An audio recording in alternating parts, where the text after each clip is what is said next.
Okay, quick visual. Windows down, playlist golden, me offering one charming anecdote away from being fun and low drama. 2 minutes into the drive, the stereo decides to testify. And in that moment, I learned something critical. Phones don't gossip. They file legal evidence. The voicemail didn't whisper. It staged an entrance. Full voice, full drama, the kind of delivery that deserves its own Emmy. My date's eyes went from, I'm interested, to, am I watching a documentary about your emotional tax returns? Let me be clear. I had a plan. A low-key drive-in dinner plan where silence would be comfortable, and my playlist would make me seem effortless. Spoiler, effortless actually involved 3 playlists, 2 mood checks, and an embarrassing number of, nope, that song's too try-hard, thumbs downs.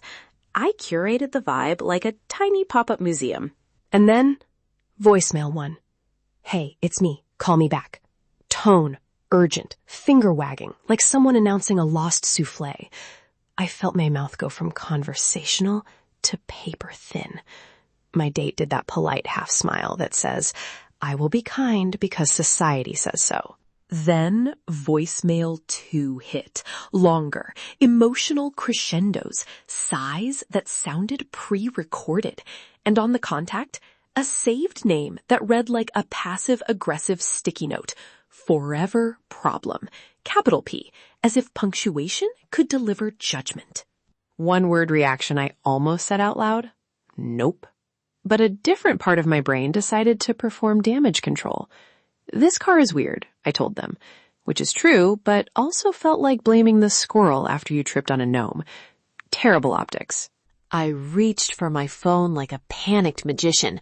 Slick glass, an icon spinning, Bluetooth attempting to connect with the calm arrogance of a villain.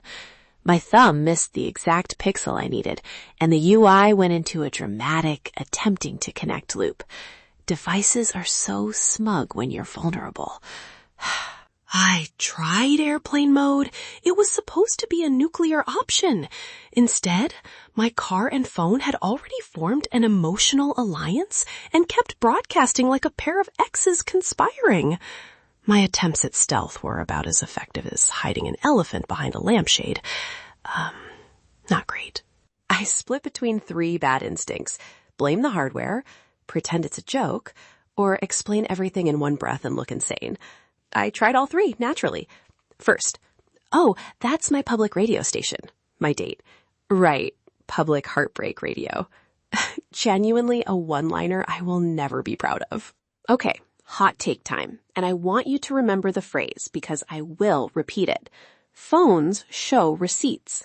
People interpret receipts, like the whole story. Phones will hand over a stack of imperfect artifacts, a saved nickname, a voicemail from 2018, and humans will do a very fast narrative edit. That's the red flag. Not the device, but the snap judgment the device enables. Say it in your car, say it in public restrooms. It will help.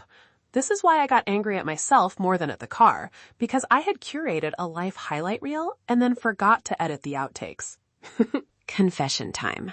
I am guilty of tiny strategic omissions. I like spontaneous travel, usually hides, I once spent a week in a van with a guy who thought kale chips were a food group.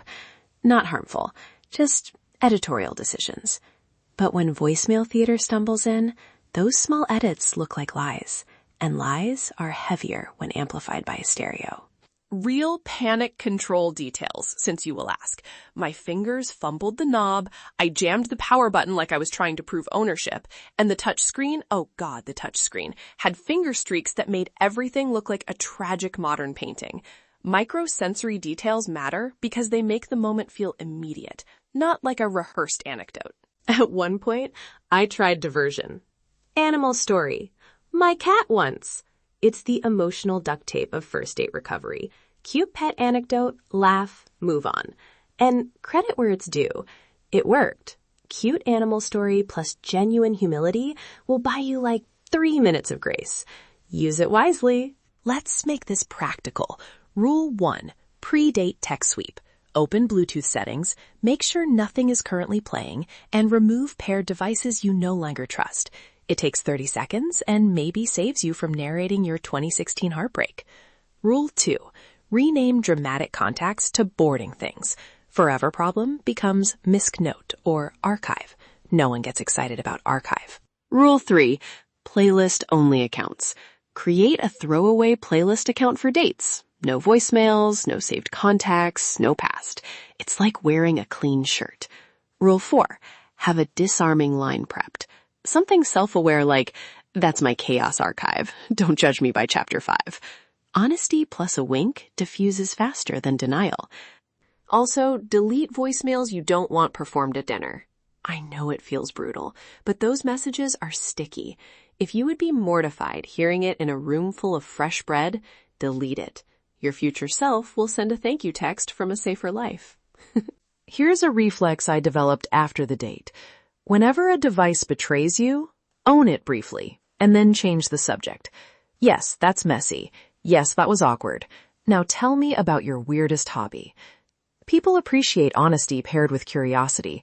It shows you're human and not a soundtrack of a courtroom drama.